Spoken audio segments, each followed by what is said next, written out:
Welcome to Posy Fest. And today we have Samina Kiyani, who's a TV producer and a broadcast journalist, who's also doing something very exciting to teach young people how to do more of what she's doing. I really want to hear more of what you do and then hear what you want to offer people. Yeah, sure. Hi, Shelby. Thanks for inviting me to your Zoom session. What do you call it? Posy Fest, I believe. Yeah. Yeah. Yeah, thank you so much. It's really good to be with you. Yeah, you've just said it. I work as a broadcast journalist and TV producer, and but that's not where I started my career. I actually started my career in fashion. I did a design degree, went into fashion, and the reason I want to tell this story because it might offer some inspiration for younger people watching who want to get into my line of work. Yeah, so I went straight into fashion. I don't know if the UK people would have heard of Topshop and also Warehouse. They're big high street brands here. And into my second year of working for one of these brands, I got made redundant. I was the youngest one who came in. And when the company started having problems, I was the first one out. As you can imagine, youngest one in, last one in, first one out. And so I was a bit distraught. And but I started sharing with my friends, oh, woe is me, this is what's happened to me. You know, I was in my early 20s, and then a friend of mine called up from Sky TV, and he goes, oh, I'm doing this, working on this kids show. Would you like to be a runner? And I was like, what's a runner? And he was like, well, come and find out. So that's what I did. I worked there for a week and got on really well with everyone, especially the person in charge, the floor manager. And he just by the Friday said to me, I'm really impressed by you, and I'd like you to take you to the next job that I'm doing. I'd like you to be my assistant. I mean, I was blown away, and the rest is history. He trained me, and I worked behind the scenes for a long while. Then, I reached saturation point, then moved into TV producing. That was hard work, and to journalism, because everybody knew me in a particular role. So first of all, what is a runner? A runner is a gopher. It's somebody who literally runs around. It's the most junior member on any TV production, radio production, film production. And basically, you're the junior person. Go fetch me, go get cups of tea for everyone, please. Go print the scripts, go get the guest, go whatever. It's a gopher, essentially. Got it. Okay. So then you became a production assistant, or no, well, I became an assistant floor manager, which is like, so you've got the director, then you've got the assistant director, and I became the assistant director's assistant. There's a lot of people on a crew, and this guy or girl is the eyes and ears of the director, who's usually in a booth or in a gallery, we call it. You might have seen it on TV, lots of TV screens, and they are literally cutting the show, vision mixing the show, recording the show, or transmitting it live. And on the studio floor, you need people to take care of everything, to make sure everything's at the right place at the right time, or TV shows don't work. So that person who's pivotal on the studio floor is in charge of everybody, and I was his assistant. And that's how I got into the broadcast industry. Yeah. Okay, so you said you did that, you got saturated with that. Yeah, I mean, and then you work, and I worked on some amazing shows in the UK, some of the top shows in the UK, and it was incredible. I cannot lie, I had the best time working, doing the job I did, and so many fun shows as well as some really serious shows. But I got to a point in my career, the next step was directing, but I didn't want to go into directing. So I thought, okay, what would I like to do? I'd like to create some of my own ideas. And that, means going into producing, becoming a producer. So I thought, okay, that's what I'm going to do. I'm going to become a producer. And so that was really challenging because everybody knew me in a particular role. I'd made a bit of a name for myself, as the floor manager. And then people were a bit reluctant to give me the opportunity, if I'm honest with you. They were offering me plenty of work in what I was previously doing, but what I wanted to do, they just couldn't picture me in that, because they'd seen me and worked with me on jobs, in the role I had, which was really frustrating. But I was on a mission. I thought, well, I'm not happy doing that anymore. I can't keep doing this to please other people. And so I literally went from zero, Shalvit. I had to go back to ground zero, work on one or two projects for nothing to prove myself. And I was like in my 30s at that point. But I thought, no, if that's what is required, I'm going to do it. What do you mean work for zero? Like nothing to prove yourself, like work on a show where you don't get paid, or like what does that mean? Yeah, so essentially, because they wouldn't give me the opportunity because they saw me in a particular role, you're good at that. Here's plenty of money, go do it. I don't want your plenty of money. I want to do this, pay me less money. No. So I literally went in and said, right, what can I do for you? And you don't have to pay me. I want to prove myself to you, to show you that this is what I want to do and this is what I can do, and I can do it, and I proved myself. And then I got my break. I got a big break, as a matter of fact. A friend, I put the word out. The other thing, I'd advise anybody to do is, if you're interested in something, put the word out there. Tell the world, share yourself, because that's how people get to know what you're about, what your passions are about. And that's exactly what I did. And then one day I get a call from a friend who's a director of photography. Oh, such and such is looking for a presenter. Would you like to do it? Yes, I would. So he hooked me up with this person. I went for an interview. And this guy said to me, look, we're doing a whole series about race inequalities in the UK, and it's for the government. And this was back in 2009, and it was for under the Labour government. And the questions he asked me were about politics. I was able to answer them. And he said, well, we want a presenter, but we also want somebody who can present and produce the whole thing. I mean, that was a huge undertaking. But I said, yes, of course I can do it. Yeah, I can do that. Even though inside I was like, oh my God, how am I going to do that? But I said yes. And I always say that, if somebody offers you a great opportunity, say yes and figure it out later. Don't worry about it. Figure it out later, but don't turn down the opportunity. And that's exactly what I did. And from that gave me kudos, having worked with lots of members of parliament, worked with some really great people. And it just went from there. I was offered a radio show after that. And that's how it goes. You put yourself out there, you work with some good people remember the work you did, and work hard. And the rest, it just becomes who you know. Wow. So you basically produced and presented in that show. It wasn't a show, it was a series of shows. It was a documentary series. I did also a collation of information for government, which went towards the Equalities Bill, which later became the Equalities Act in the UK in 2010. And I played a minuscule part in that. No way I'm going to big myself up and say, oh, I played such an important part in that. No, I didn't. It was a very small part, but you know what? That's some of the best work. That's my proudest moment, because I was able to contribute to equality legislation in the UK in a very tiny way. But nevertheless, it all makes a difference. Wow. So we were part of the team producing and hosting. There was no team. The team was myself, the director, and a camera operator. And between me and the director, we were putting together everything. I was doing all the research, writing all the questions the night before. We were traveling up and down the UK. We traveled to 7 regions, talking to members of parliament, different organizations, members of public, about how the UK could become a more equal place in terms of diversity and equal opportunities for all.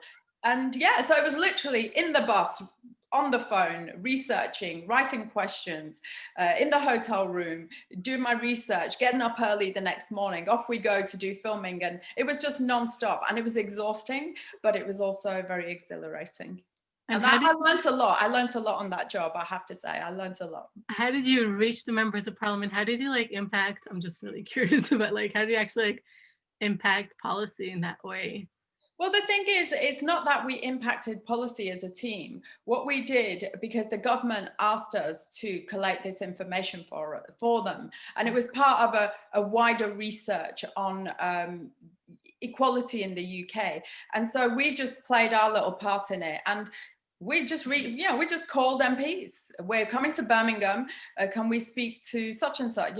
We just ring their office and say, we're doing this for communities and local government, and it's in your interest to contribute, because we want to know what your thoughts and opinions are about race inequalities and other, aspects of diversity and equality in the UK. And who's going to turn down an opportunity like that? Especially, members of parliament. They've got things to say, and they want to showcase that they're contributing to diversity in their own country. So yeah. Right. Wow.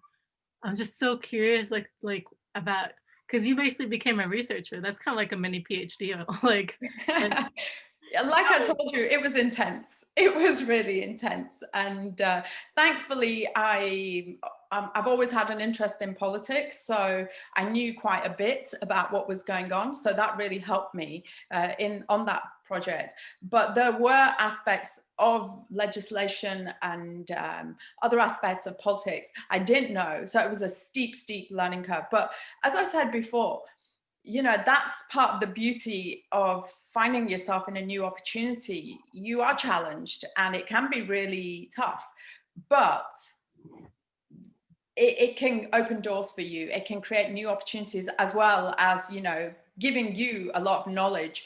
And I became an expert. Let's put it this way. I literally became an expert. I think we were on the road for 7 weeks, and the amount of research I did about politics, I basically knew it inside out after that 7 weeks. So a steep learning curve, but also, it was great. And the team was such good fun. Being on the road on a production, there are challenges, but for the most part, it is great fun.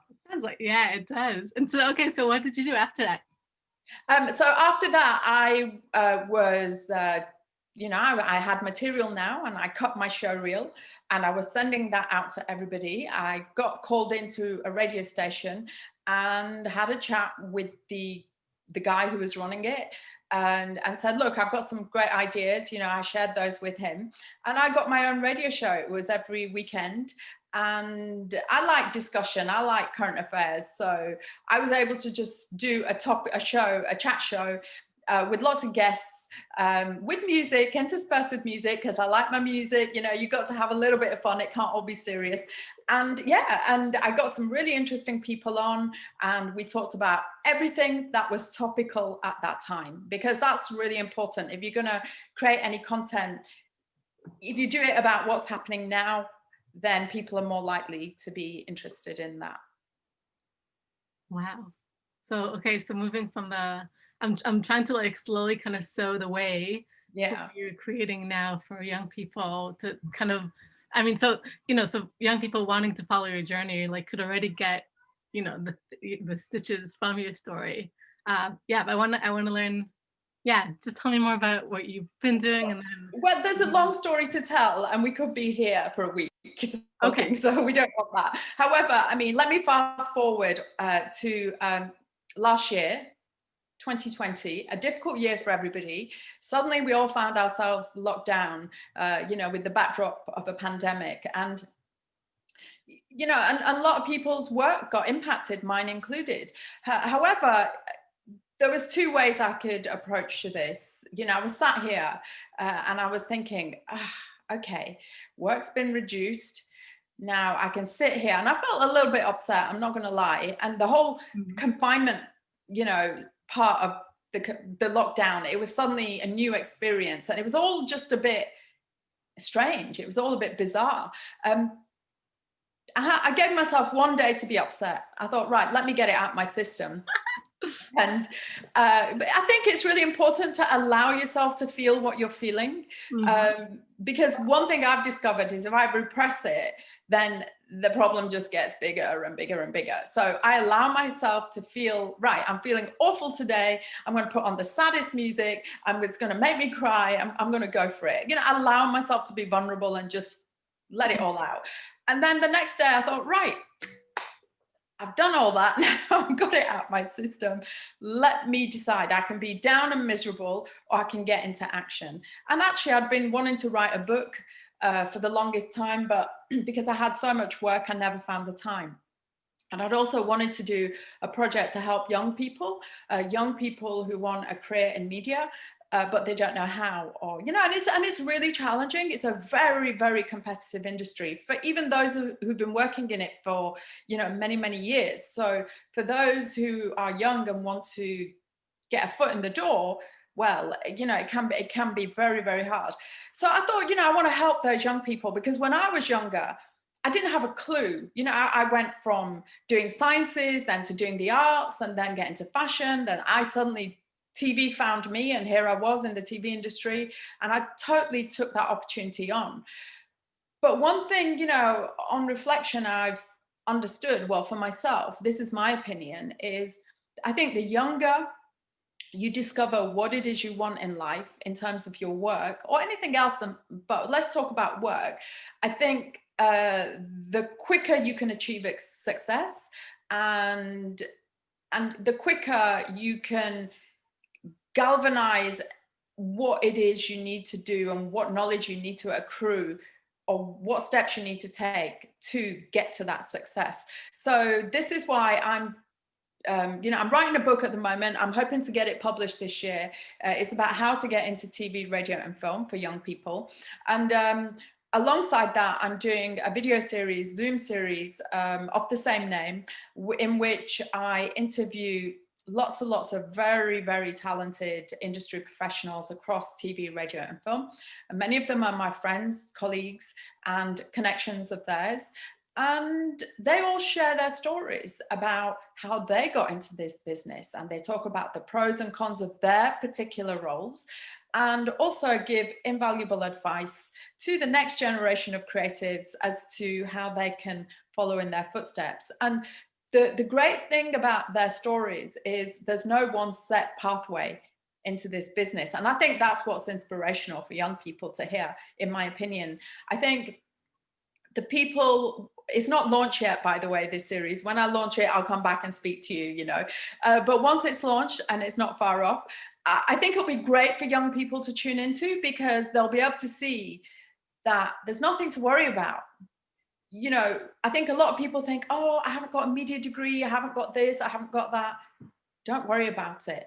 If you've got the passion, and if you've got the absolute kind of get up and go and persistence, you're halfway there. The rest is about making connections. It's about acquiring knowledge and about learning about the particular role you want to get into. So the reason I'm doing it is to showcase to young people all the different job roles available in TV, radio, and film. Obviously, I can't cover them all because there's infinite amount of job roles, but I'm doing my very best to showcase a real wide variety of roles, right from technical through to creative, from the production side. All the jobs are primarily behind camera production, because I think that's where a lot of people, talented people are. I'm not saying those in front of camera are not talented, but what I'm saying is there's a lot of magic that happens behind cameras that the viewing public don't get sort of an insight into. And so I want to showcase, one, all these amazing talented people, and two, get them to share the different aspects of their jobs, which I think will be invaluable to young people. It might give them some inspiration as to, oh, okay, I never considered that before. That's job role sounds really interesting. Or, oh, wow, my talent or my knowledge aligns with what they're doing. Maybe I can get into what they're doing. So it's just to open up conversations with young people, and they're free to get in touch with me. And actually, for anybody who's watching this today, I'd like to, if I may, just give a shout out and say, look, feel free to follow me across my social media platforms. Samina Kiyani is my name. It's not so common, so it's easy to find. The links above. Yeah, thank you. And and let me know if there are any job roles in TV, radio, or film you're interested in. And I'll do my very best to secure interviews with those people. And so when I release my interview series, as you watch it, if those, if there's still a new job role or something else you're interested in, I'm very happy for people to connect with me in relation to what I'm doing. And I'm always up for suggestions. I know a lot, but there's always more to learn. And I'm sure, other people can bring things to my attention that I may not have thought about. So you're inviting young people to message you? Or you're inviting professionals to message you, or both? Well, professionals, if they want to contribute to my series, but I've got quite a lot of professionals on board, but I'm not going to say no. But mostly to young people, but those who've got an interest, serious interest in getting a career in media, or at least want to learn about what it means to work in TV, radio, and film. And they feel, they're welcome to connect with me for sure. Yeah. That's sorry, someone just called me and I'm like, I'm in the middle of talking to someone important right now. So I muted myself. But so you so we have your contact here above. And by when do you think you'll launch the series so people could start planning on? Well, they can contact me now. I Okay. don't mind. I mean, I'm hoping to launch this series in the first quarter of this year. Uh, but people can, the young people can contact me now with what their thoughts, opinions, or interests are. And, I'll try to accommodate as much as I can. Oh, sweet. And I'm curious if you could just give a few examples of like roles that exist there behind the scenes that we don't really know about, right? There's the camera holder, there's someone who's holding the mic. What else is out there, for example? So the obvious roles I think people know about, and you can tell me as well. So there's the director. Everybody knows who the director is or what director is. A producer, I think most people are familiar with.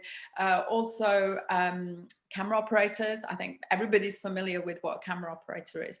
But there's so many other roles. For example, there are so many different kinds of assistants. So there's camera assistant, and then on film you've got the director of photography who takes care of all the lighting and the shooting and the look of the whole thing and recreates the vision of the director.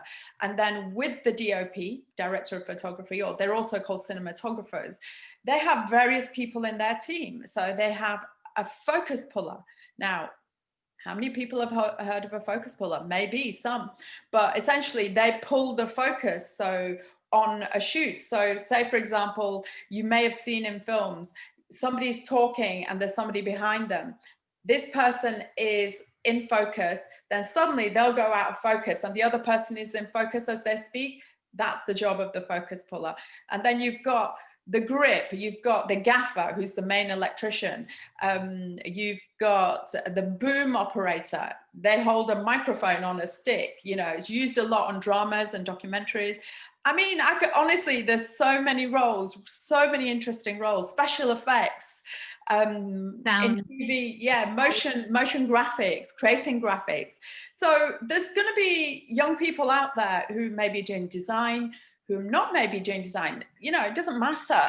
So long as the passion is there, I think there's an opportunity for everyone. That is so great. So you're just open so Samina, you're open for inquiries and for suggestions and people telling you like, what do they want to learn more about? Yeah. And if there's any role they're interested in, like, I don't know, something in costume department. I'm always curious about costumes. I'm really interested. Could you interview somebody in the costume department? Yes, I can. Just get in touch and I will do my best to do that. Yeah. As well. Sorry? Oh, also like if they have specific questions. Yeah, of course. If they want me to pose any questions to my guests that they have, if I haven't asked that already, or if I haven't considered it already, then of course I will ask that. And likewise, if they've got any questions for me, they're welcome. They're welcome to get in touch. I mean, they just need to post on my social media platforms. Just follow me there and I'll respond. No problem. And just wanted to make a distinction of what is young people. Is that definition open for any person who wants, if someone who's like watching us right now and is 60? So, I mean, generally for me, young people are those under 25 because, they're going to be at entry level. I'm talking about people who are going to be at entry level of their career. And usually between 16 and 25, depending on, what life throws at you or what pathways you take, is usually entry level into any career. So between 18 and 25, but I'm not averse to anybody older than that. Come on, I don't discriminate, but usually entry level people is what I'm targeting my series at, because I think it's really important that for them to get an insight into what my industry is about, especially if they have an interest in it, for sure. Amazing. Cool. Well, thank you so much. This was so enriching and I'm really excited for your series and really thank you for your commitment to helping those who are not yet in your shoes to to help them on their way of what they want to create.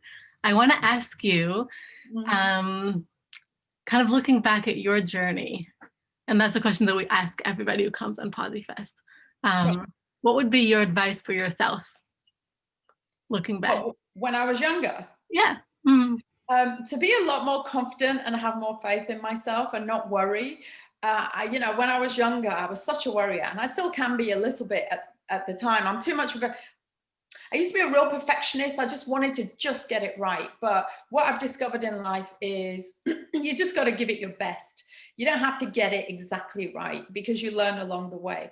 So if I was able to meet my younger self, which would be great, I'd be able to help her so much. I would say, look, just be confident and really have faith in yourself, because what you can do is great, and just don't worry, just give it your best shot. That's the advice I would give.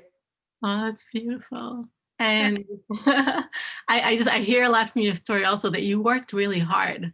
Like you were a hard worker, and that like made people like notice you and and want you to work with them more. It sounded like you were very diligent where you were when you I'm, started. I'm, I'm quite persistent. If I want something, I get really passionate about it, and I get a bit tunnel vision about it, if I'm honest. And it's all I can see, and that's what I want, and then I just work and work and work towards it. Yeah, and persistence is the key. That's that. If I had to give somebody advice now, because I was already persistent, so that's not the advice I give my younger self. But to somebody now, I would definitely say, okay, let me tell you a story.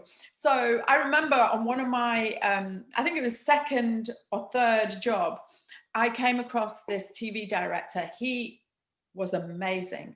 I mean, not only super talented, but just so like inclusive of everyone. I just thought he was an incredible human being. And I was a bit like in awe of him, if I'm honest. And I was a bit scared to speak to him, when somebody's that like, oh my God.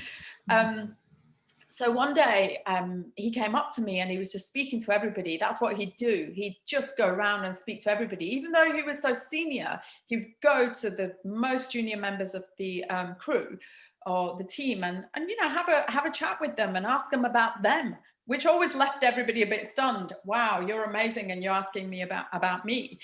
And so yeah, one day he came to me and we got chatting, and I was so nervous. I was literally shaking, and I said to him, I plucked up the courage and I said, what's the best piece of advice you can give me to get on in this business? And he said, Samina, it's 99% perspiration and 1% inspiration.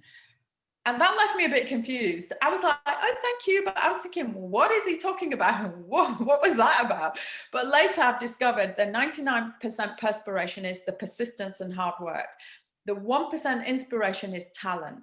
You could be the most talented person on the planet, but if you're sat at home doing nothing, you're the most talented person on the planet sat at home doing nothing. Whereas somebody who's got 50% of your talent is giving it 100% persistence and hard work, they're more likely to succeed than the person who sat at home going, I'm a genius.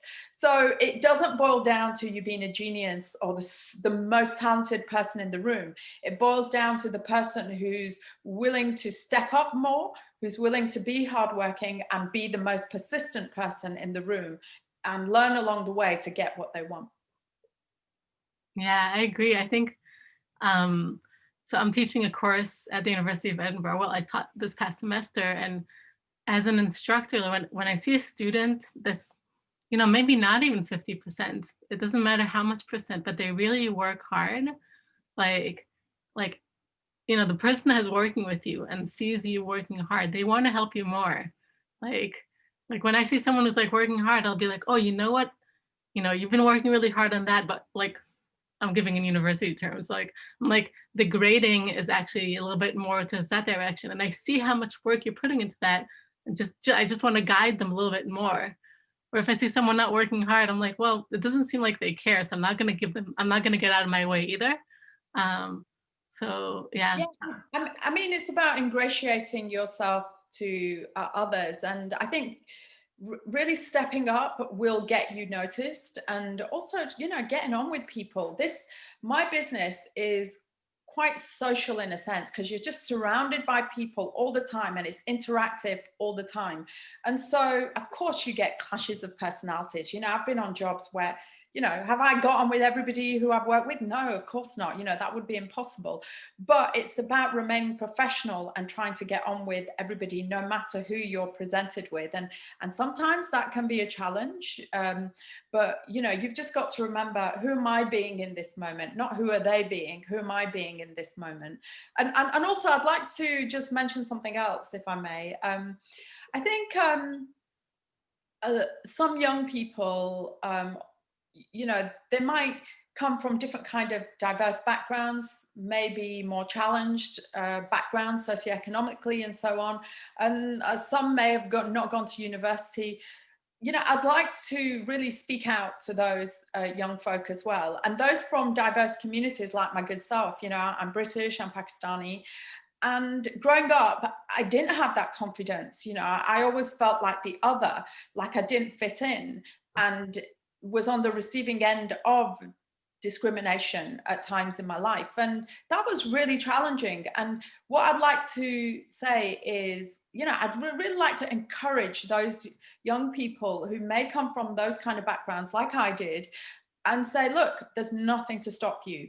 Even if you don't have a degree, you know, not that I'm saying not to get an education is a good thing. No, if you can get an education, absolutely go for it. But if you've gone through school and you haven't got the means to do a degree, don't let that stop you. You know, you have to just go for it. You absolutely have to find your passion, and just throw yourself into it and make connections. And look, it's a lot easier for younger people these days. Look, social media allows you to connect with pretty much anybody.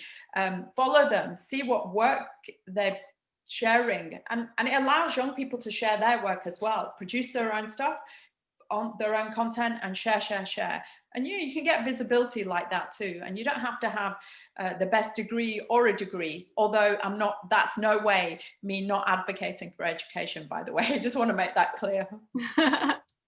Well, I really, I just really want to thank you in the name of all of those who, I feel like at any time in our life, no matter how much education we have or don't have, we always have that voice of like, you know, what we have is not enough. And I just really hear how you're saying it doesn't matter what you have, you know, it's how you're being, it's your persistence, it's your work, and you could do it.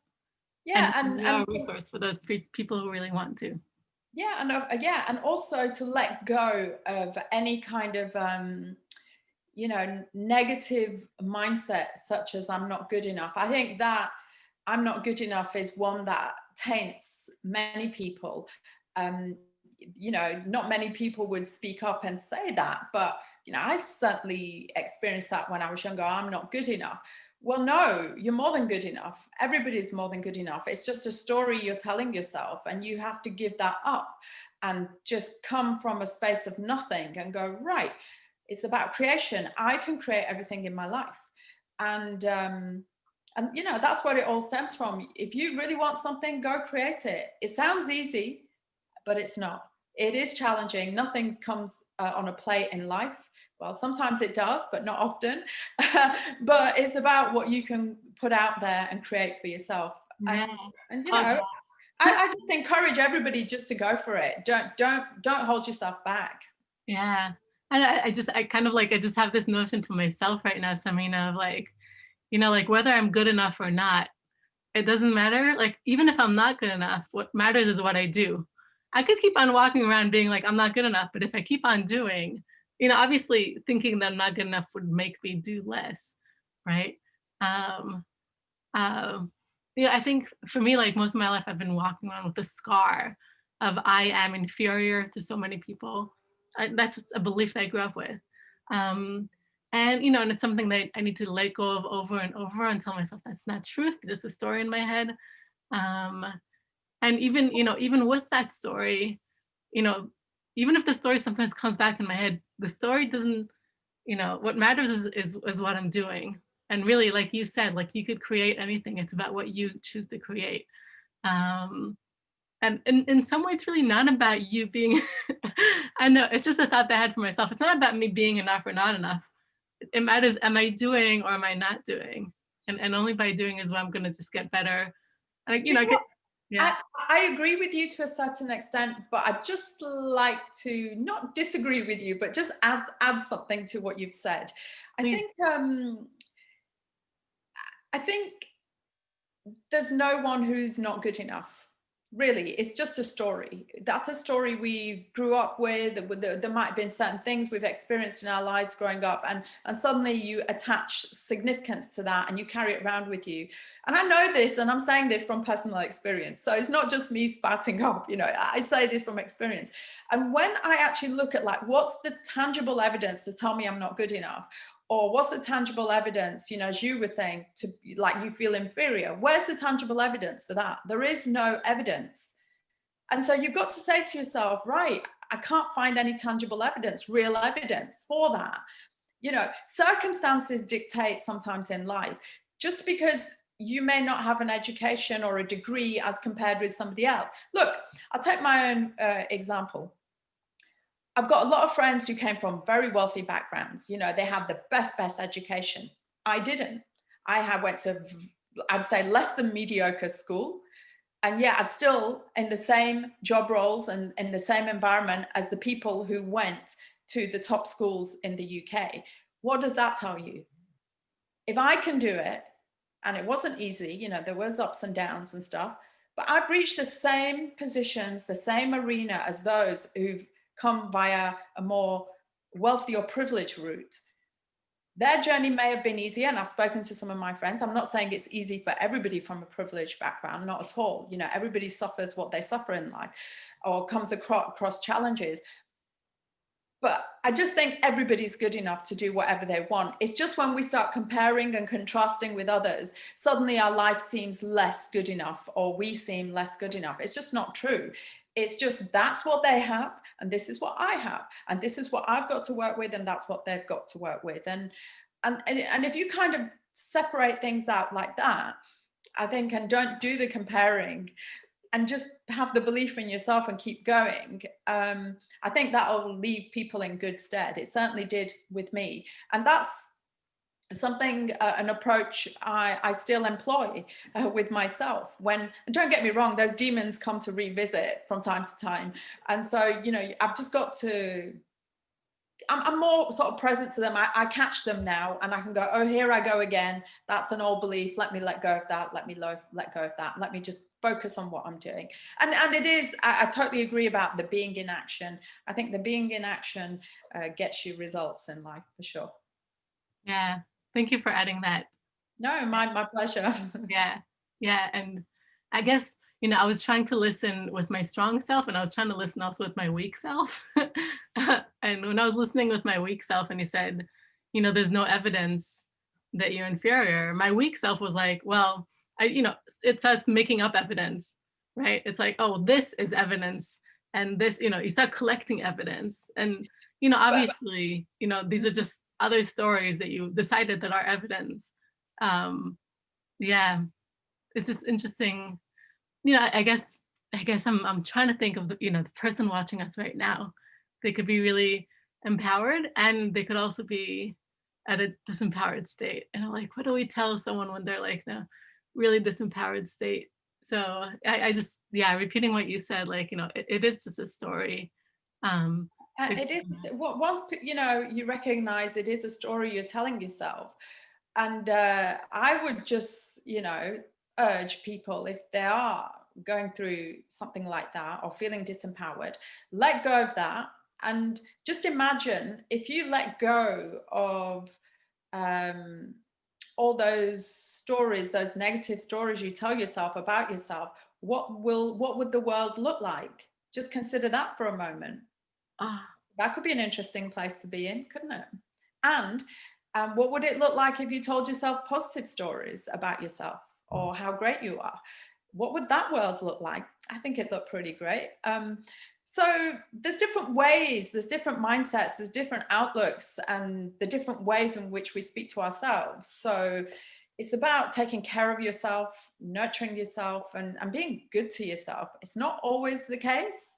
You know, I'm not always good to myself, but at least I can catch it these days and go, oh, here I go again. And I need to turn that around, because that's going to be detrimental to my well-being. So it's just about catching it in the moment and managing it, I think. I love that so, so, so much. That question of like, how would the world look like if you were, you know, if you did believe in yourself, if you were nice to yourself, like, Yeah. wow. That's a different way of, that's just a different take on something. And it's like, well, this is what you're always looking at. How about if you look over here? What would that look like? And that's how I managed to change things around for myself. I was like, what would that look like? What would an amazing world look like? What would a world look like where I'm super successful? And it's like, oh, that would be pretty cool. and I'm going to work towards that. And and it's not easy. I'm not saying for 1 minute it's easy, but you've got to just keep working at it. Thank you so, so, so, so, so much. Oh, no, it's my I'm pleasure. It's celebrating been, this with myself today. yeah, it's been really lovely talking to you. Thank Yeah. you. Thank you so much. And again, like all the links to Samina's social media and following up with Samina, just follow her and she'll announce when when the series are up, and we're gonna also share them on PosiFest. So or at least the links to it's gonna be on YouTube, right? Yes, it'll be on YouTube, and obviously then I will circulate it to The rest of all your social media platforms. And and I'd be happy to connect with you again and to talk about it when it's actually launched, because then I can share with you the actual people who contributed to my series. Yeah. And thank you so much for also like, being a role model for, like you're being who you choose to be, and creating the world that you want to see. Like you're really Yeah. showing up. I just want to be of service to those who are at entry level, and I'm just doing my bit. There's plenty of people doing their bit to help young people at entry level in media. I'm not alone, and I'm not unique, but I'm doing my bit, and I want to do my bit. So this is the way I'm doing it. Thank you so, so, so, so, so much, Samina. And thank you so much. Lovely to talk to you. Thank you.